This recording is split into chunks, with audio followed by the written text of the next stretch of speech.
अस्सलाम वालेकुम dear students, welcome back to my channel. ये है आपका favourite channel your free academia. I hope so कि बच्चों आप लोगों का केमिस्ट्री का पेपर बहुत बहुत अच्छा हुआ होगा। अगर आप लोगों ने अपना केमिस्ट्री का बोर्ड मेरे गेस्ट पेपर से मैच किया तो आप लोगों को अंदाजा होगा कि अल्हम्दुलिल्लाह वंस अगेन 95% जो आप लोगों के क्वेश्चन आंसर थे वो सारे के सारे मेरे गेस्ट पेपर में से आए थे, इवन तो लॉन्ग क्वेश्चन आंसर्स भी। तो अगर आप लोगों को इस बात का यकीन नहीं है तो आप लोग देख सकते हो कि सारा का सारा गेस्ट पेपर जो था वो मेरे वीडियो में से ही आया था। आज की इस वीडियो के अंदर हम लोग आप लोगों की उर्दू की दो चीजें डिस्कस करेंगे। सबसे पहले हम एमसीक्यूज देखेंगे, सब्जेक्टिव पार्ट देखेंगे और उसके अलावा मैं आप लोगों को बताऊंगी गेस्ट पेपर के जो आप लोगों ने लाजमी चीजें करके जानी है। एमसीक्यूज के बाकी तो टोटल बच्चों आप लोगों को 15 मार्क्स के एमसीक्यूज आएंगे। एमसीक्यूज होंगे वो ज्यादातर आप लोगों को ग्रामर के पार्ट में से आएंगे और आप लोगों के जो सबक हैं उनमें से, उसकी एक्सरसाइज में से भी आ जाते होते हैं, रीडिंग में से। रीडिंग इतनी करने की जरूरत नहीं है क्योंकि आप लोगों ने क्लास के अंदर तशरीह के अंदर की होगी, तो आप लोगों का टाइम नहीं हमने वेस्ट करना। तो आप लोगों ने तकरीबन 1 से 2 आवर्स जो हैं वो आप लोगों ने पास्ट पेपर्स के एमसीक्यूज इस तरह कर लेने हैं। और उसके अलावा आप लोगों की जो नज़मों के एंड के ऊपर एक्सरसाइज है ना, उसके अंदर जो ग्रामर है वो बहुत ज्यादा इंपॉर्टेंट है, उसको आप लोगों ने हरगिज मिस नहीं करना। ग्रामर और इंशा बरदाजी की बुक से तो आप लोगों ने करनी ही करनी है ग्रामर, जो वो एक पार्ट है आप लोगों के सिलेबस का। लेकिन इसके अलावा आप लोगों ने उन चैप्टर्स की जो एक्सरसाइज है उनके ऊपर भी आप लोगों ने बहुत गौर करना है क्योंकि उसके अंदर से अक्सर चीजें आएंगी। अब देखो यहाँ पर 95% तक एमसीक्यूज जो हैं वो सारे के सारे ग्रामर से रिलेटेड हैं। देखो यहाँ पर जैसे आता है ठंडा पानी कवायद के मुताबिक क्या है, दोस्तों अराब की निशानदही कीजिए। 2 एमसीक्यूज जो हैं वो आप लोगों के अराब के हैं, इसमें सिफ्त क्या है। ये देखो 95% तक आप लोगों के एमसीक्यूज जो हैं वो ग्रामर के ही आ रहे हैं। तो आप लोग कोशिश करोगे आप लोग अपनी ग्रामर के ऊपर ग्रिप जो है वो बहुत बहुत मजबूत रखो ताकि 15/50 मार्क्स तो आप लोगों के यहाँ से हो जाए।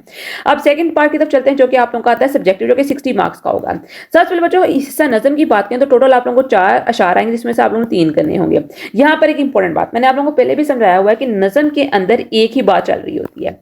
जस्ट फॉर एग्जाम्पल में दाने करबला में गर्मी की शिद्दत है, पूरी नज़म के अंदर उसने एक ही बात की होगी लेकिन डिफरेंट एंगल से की होगी। तो आप लोग तीनों अशार जो है वो इकट्ठे भी कर सकते हो और 3 से 4 पेजेस के ऊपर आप लोगों के अशार वो आने चाहिए। लेकिन अगर आप लोग अलग अलग करना चाहते हो, मैंने जो थे जब किए थे अपनी 10th के अंदर या फर्स्ट सेकंड में, तो मैंने इकट्ठे ही किए थे। ये टाइम थोड़ा सा बचा देता है क्योंकि आप लोग को अलग अलग फिर इसका हवाला मतलब और चीजें वगैरह लिखनी पड़ती हैं। तो आप लोग क्या करो, कोशिश करो कि आप लोग इनको इकट्ठे ही करो, जो भी 3 शेयर कर रहे हो वो आप लोग ने इकट्ठे इसको कर देना है। अब यहाँ पर देखो जो आप लोगों को आया वो आया फातिमा बिन्ते अब्दुल्ला से। अब आप लोगों को पता होना चाहिए कि पूरी नज़म के अंदर फातिमा बिन्ते अब्दुल्ला की तारीफ की है, औरत की बात की गई है कि औरत जो होती है वो कितनी दलेर थी, कितनी मजबूत होती है। तो इससे रिलेटेड आप लोगों ने 5 से 6 शेर इस तरह याद कर लेने हैं और आप लोगों ने इसी के अंदर लिखते रहना है जो भी आप लोगों का शेर आ गया। तो इस तरह आप लोग फुल मार्क्स जो है वो अपनी तशरीह के अंदर ले सकते हो। अक्सर टीचर्स ये कहते हैं कि आप लोग 1 पेज की तशरीह कर दो। 1 पेज की तशरीह उस सूरत में करो कि अगर आप लोगों के पास हाई क्वालिटी वर्ड्स हैं, अगर आप लोगों के पास बहुत अच्छे अल्फाज हैं तो फिर आप लोगों की 1 पेज की तशरीह है। अगर आप लोगों ने बाद में यैपिंग करनी है और आप लोगों की अच्छी तरह तैयारी नहीं है तो एटलीस्ट 1 से 1.5 पेज तक तशरीह आप लोगों की जानी चाहिए ताकि राइटर जो है वो एटलीस्ट उसको इतने अल्फाज अच्छे लगे लेकिन लेंथ देखे तो शायद आपको नंबर देते हैं। हिस्सा गजल की बात करें तो बच्चों हिस्सा गजल जो होता है वो आप लोगों ने अलग अलग करना होता है क्योंकि आप लोगों को पता है गजल की हर एक जो शेर होता है उसके अंदर बल्कि मिसरे के अंदर अलग अलग बात चल रही होती है। तो आप लोग उसके इकट्ठे अशार की तशरीह नहीं कर सकते हो, तो इसके ऊपर आप लोगों को थोड़ा सा टाइम लगाना पड़ेगा। देन चलते हैं क्वेश्चन नंबर 3 की तरफ जो कि आप लोगों का आता है हिस्सा दोम, जो कि है आप लोगों की नसर की तशरीह। अब यहाँ पर आप लोगों को चॉइस नहीं है, यहाँ पर आप लोगों ने पूरी करनी है तशरीह।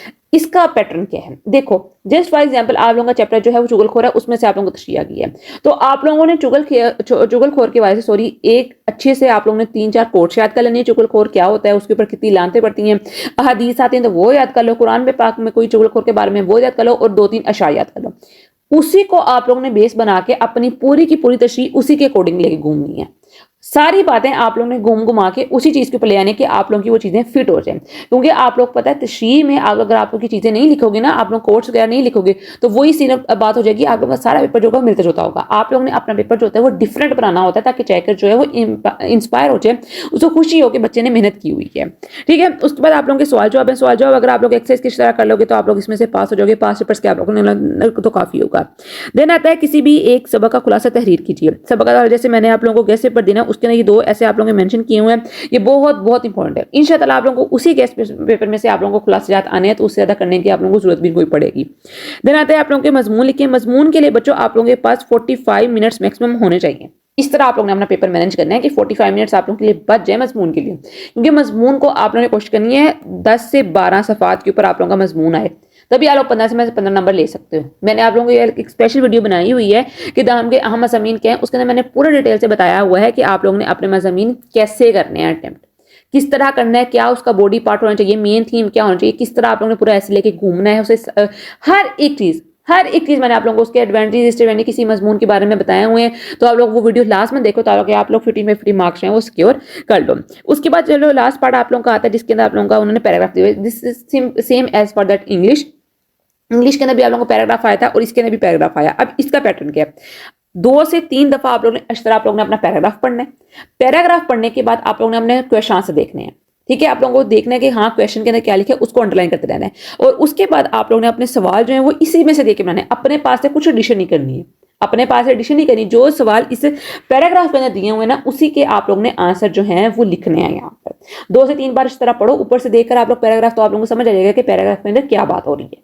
पेपर नीट करने के चक्करों में आप लोगों ने अपनी स्पीड जो है वो स्लो नहीं कर लेनी, मॉडरेट स्पीड रखनी है आप लोगों की, ताकि आप लोगों के पास अच्छा खासा टाइम बन जाए बाद में रिवीजन करने का भी, देखने का चीज़ें आप लोगों ने लिखनी है कि नहीं लिखनी, कोई चीज़ मिस ना हो जाए। और पहले टाइम से ही आप लोगों ने अपनी स्पीड जो है वो इंक्रीज रखनी है, वॉच लेके जानी है। हर एक चीज़ को आप लोगों ने मॉनिटर करना है कि भाई हाँ इतने टाइम के अंदर मैंने ये करना है, इतने टाइम के अंदर मैंने ये करना है, तभी आप लोग अपना उर्दू का पेपर जो है वो एग्जैक्ट टाइम के अंदर फिनिश कर सकोगे। तो ये आप लोगों का एक वीडियो का पार्ट कंप्लीट हो गया। अब हम चलते हैं नेक्स्ट पार्ट की तरफ, जहां पर मैं आप लोगों को इंपॉर्टेंट गेस्ट पेपर प्रोवाइड करूंगी, जो आप लोगों ने लास्ट मंथ कर दिया ना उसको मिस नहीं करना। तो अब चलते हैं आप लोगों के नेक्स्ट पार्ट की तरफ। ओके बच्चों, अब हम लोग का गेस्ट पेपर डिस्कस करेंगे। मैंने आप लोगों को बता दिया है कि किस तरह आप लोगों को पेपर आएगा, आप लोगों ने किस तरह की चीज़ें फॉलो करनी है, पेपर के अंदर अटेम्प्ट करके आनी है। इसके अलावा जो है वो आप लोगों को जो भी इंपॉर्टेंट कोई क्वेश्चन पूछना हो तो आप लोग कमेंट सेक्शन के अंदर पूछ सकते हो। तो हमद में से शेर नंबर 1 2 4 6, नात में से 1 3 4, मैदान करबला में गर्मी की शिद्दत 1 2 4 5 6, फादर बिनते अब्दुल्ला 2 4 5 6 7, किसान 1 3 4 5 6, जे पाकिस्तान 1 3 4, ऊंट की शादी 1 3 5 6 8, एंड माल गोदाम रोड 1 2 3 6 7। अगर हम गजल की बात करें तो गजल में मसीहत भी राहत फिजा होगी 1 3 4, आदमी आदमी से मिलता है 2 3 4 5 7, सर में सौदा भी नहीं 1 3 4 6, ये फकर तो हासिल है 2 4 5 6। अगर अहम पैराग्राफ की तशरीह देखें तो बच्चों आप लोग इसका स्क्रीनशॉट ले लो, क्योंकि ये पढ़ना टाइम बहुत लेगा, तो मैं नहीं चाहती कि आप लोग जो अपना टाइम वेस्ट करो इसके ऊपर, ठीक है। तो आप लोग इसको स्टॉप करके कहीं भी आप लोग इसका स्क्रीनशॉट ले सकते हो। ये सारे मैंने पैराग्राफ्स के अहम पैराग्राफ जो हैं बारहा जो पेपर के अंदर रिपीट हुए हैं वो मैंने यहाँ पर लिखे हैं। क्वेश्चन से पढ़ते हैं, मिर्जा अहमद सईद किस लिए लिखते थे? लाहौर के पब्लिशरों के साथ मिर्जा साहब का रवैया कैसा था? मिर्जा साहब ने किस कॉलेज में तदरीस की अफसाई अंजाम दी? मुसलमानों की कौमियत की बुनियाद क्या है? अहले मगरिब ने कौमियत की बुनियाद किस पर रखी? बादशाह का असली नाम क्या था? पाकिस्तान के बादशाह ने सईदानी बीवी को किस काम के लिए बुलवाया? मिर्जा साहब उनकी बीवी सईदानी बीवी को किस बात पर ज्यादा खुश थे? ईद उल फितर का हमारी तहजीबी और जिंदगी से क्या ताल्लुक है? ईद उल फितर पर मजमूनों में शोरा ने क्या बेरीकियां पैदा की हैं? उसके अलावा है कौन सी चीज़ इकबाल को ईद के चांद की तस्वीर कशी पर मजबूर करती थी? मोहम्मद हसीन की गुफ्तगू का महवर क्या होता था? मुसन्निफ को अपने दोस्त से क्या शिकायत थी? मुसन्निफ पर इस फकीर ने क्या असर किया? घर वालों ने लड़की के साथ जाने का मशवरा किया तो लड़की ने क्या कहा? लड़की जिस डब्बे में सवार हुई उसका माहौल कैसा था? लड़की सफ़र क्यों कर रही थी? किसान ने चुगलखोर को किन शराइत पर मुलाजिम रखा? नामदेव मालिक की मौत का सबब क्या था? अली बख्श ने मुसन्निफ से मुलाकात की, अली बख्श को एक ज़मीन कहाँ और क्यों अलाट हुई? एक सिनेमा के सामने भी देखकर अली बख्श ने क्या कहा? शेखपुरा से गुजरते हुए अली बख्श को क्या याद आया?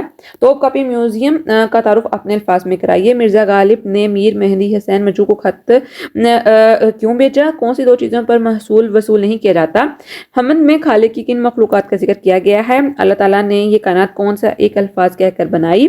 शायर के बयान के मुताबिक दरियाए फुरात के पानी पर धूप का क्या असर हुआ? बरसे हुए बादल से कौन मुराद है? देन आता है नकील पढ़ने से क्या शायर की क्या मुराद है? शायर ने सर का दर्द बढ़ने की वजह क्या बताई है? सड़क पर चढ़ने वाली का सवारियों का क्या हुलिया बिगड़ता है? सड़क पर जाना पड़े तो उसका अंजाम क्या होता है? अगर हम खुलासियात की बात करें तो सबसे पहले आता है Mirza Mohammad Ahmad Saeed, very very important. Pakistan की शहजादी, नामदेव माली, चुगलखोर, मुलम्मा, अली बख्श और मुझे में 200 से बचाओ। इसके 90% चांसेस हैं कि आप लोगों को ये पैराग्राफ्स जो हैं ये खुलासियात जो हैं ये लाजमन आएंगे, लाजमन। उसके बाद मज़ामीन की बात करें तो बरसात का मौसम, वक्त की बंदी, योम आज़ादी, कदम मंजा, शहर का फ़र्क, अल्लामा इकबाल। ये जो पैराग्राफ मज़ामीन है ना ये हर उस बच्चे के लिए है जिसको एसएस की प्रिपरेशन नहीं है और वो चाहता है कि एटलीस्ट जो है वो मैं सेफ साइड के ऊपर चले जाऊँ तो मेरे ऐसे आ जाएंगे। तो ये एसएस बहुत इंपॉर्टेंट है। इसके अलावा मैंने अपने चैनल के ऊपर जो है वो वीडियो अपलोड की हुई है कि आप लोगों के अहम जो मज़ामीन है दाम क्लास के वो कौन से हैं। वो Punjab board each and every board के लिए है। इंशाल्लाह आप लोगों को उसी में से ऐसे हैं। उस वीडियो में मैंने आप लोगों को डिटेल से बताया हुआ है कि किस तरह आप लोगों ने ऐसे अटेम्प्ट करने हैं, किस तरह उसका आप लोगों ने पैटर्न क्या लेके चलना है, किस तरह कितने पेजेस का आप लोगों का ऐसे होना चाहिए, ईच एंड एवरीथिंग जो कि आपको 15/15 मार्क्स दे सके वो उसी वीडियो के अंदर मौजूद है। तो अब आप लोगों के लिए आज तक के लिए यही है। इंशाल्लाह बहुत अच्छा होगा। कल मिलते हैं इतनी अच्छी एक्साइटिंग, तब तक के लिए फी अमान अल्लाह।